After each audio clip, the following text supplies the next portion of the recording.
Demak, endi milliy sertifikat darajasidagi geometrik masalani ko'rib o'tamiz. Bizga berilgan ABCD 4 burchak va AB va CD ning tengligi, ikkita qarama-qarshi tomonimiz tengligi va A burchagimiz 30 gradus, 4 burchakni A burchagi 30 gradus, D burchagimiz 50 gradus, 4 burchakni D burchagi 50 gradus. Bizdan demak BC va AD tomonlarning mos ravishda o'rtalari M va N bilan belgilangan. Shu yerda ANM burchak, ya'ni mana shu noma'lum burchagimizni topish masalasi qo'yilgan ekan. Mana shu masalani yechishda, demak, biz geometrik masalalarni yechishda berilgan ma'lumotlardan qanday qilib foydalanib, so'ralgan ma'lumotga qanday qilib olib boruvchi yo'l izlashimiz kerak bo'ladi. Bizda demak, mana ikkita burchakni foydalanib, bizda topa olish mumkin bo'lgan ma'lumotlar nima? Davom ettirib yuborib yuqoridagi burchakni topish mumkin. Agar davom ettirib yuboradigan bo'lsak, bizga yanada murakkab shakl paydo bo'ladi. Uni topishimiz qiyin bo'ladi. Demak, biz mana bu ikkita tomonni tengligidan foydalanishimiz kerak. Unda yana ikkalasini yonma-yon kelib uchrashtirishimiz kerak. Qanaqasiga uchrashtirish mumkin? Bu yerda ko'pchilikda mana bunaqa xato tushuncha paydo bo'lishi mumkin. Demak, bu trapetsiyaga o'xshab turibdi. Trapetsiya deb oladigan bo'lsak, o'rtalarini tutashtiradigan bo'lsak, teng yonli trapetsiya bo'lyapti. Perpendikulyar bo'ladi, 90 gradus degan javobni berib ketib qolishimiz mumkin. Lekin bu xato, chunki bu trapetsiya bo'lganda teng yonli bo'lardi va uni asosidagi burchaklari ham teng bo'lardi. Agarda bu burchaklar teng bo'lganda keyin o'ylab ko'rsak bo'lardi bu haqida. Keling, bu yerda bizga diagonallar kerak bo'ladi va ularning o'rtalaridan foydalanib o'rta chiziqlarni hosil qilaylik va buning yarmiga teng va buning yarmiga teng bo'lgan o'rta chiziqlarni uchrashtiraylik. Shunda teng yonli burchagimiz paydo bo'ladimi, nima paydo bo'lishini bu yoqda davomida kuzatib o'tamiz. Demak, diagonallarni o'tkazamiz.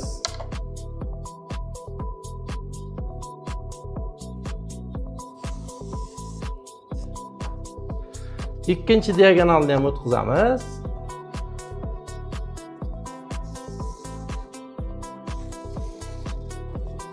Endi diagonallarning o'rtalarini belgilab olaylik. Va K nuqta va L nuqta.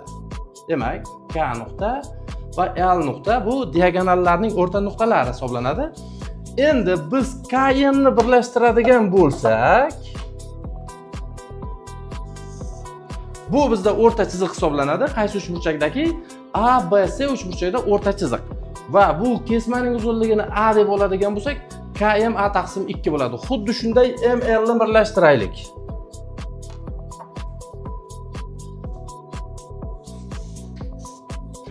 ML ni birlashtiradigan bo'lsak, ML ham o'rta chiziq, BCD uchburchagimizda o'rta chiziq hisoblanadi. Bu A bo'ladigan bo'lsa, bu ham A taqsim 2 bo'ladi. Endi xuddi shunday KN ni birlashtiraylik. KN chizig'imiz ham o'rta chiziq, chunki AC ning o'rtasi K edi, AD ning o'rtasi N edi, KN ham demak A ga parallel va A ning yarmiga teng. Bu ham A taqsim 2 ekan. Endi LN ni birlashtiradigan bo'lsak, LN ham o'rta chiziq hisoblanadi. BDA uchburchagimizda. Demak, bu ham A taqsim 2. Natijada KMLN romb hosil bo'ldi.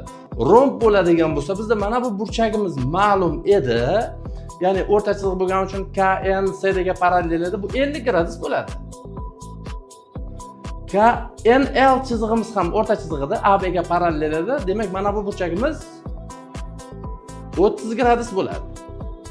Xo'p, bizda mana bu burchak uchun qanday kattalik qoldi?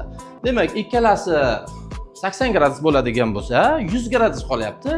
Va bu KNLM romb bo'lgani uchun uning diagonali bisektriksiya vazifasini o'taydi va 100 gradus bo'lgani uchun buni har biri 50 gradusdan bo'ladi.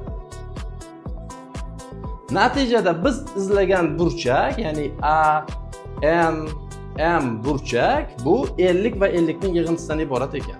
100 gradusga teng ekan. Mana shunday masalalar yechimlari sizni qiziqtirsa, podpisatsiya bosishni unutmang.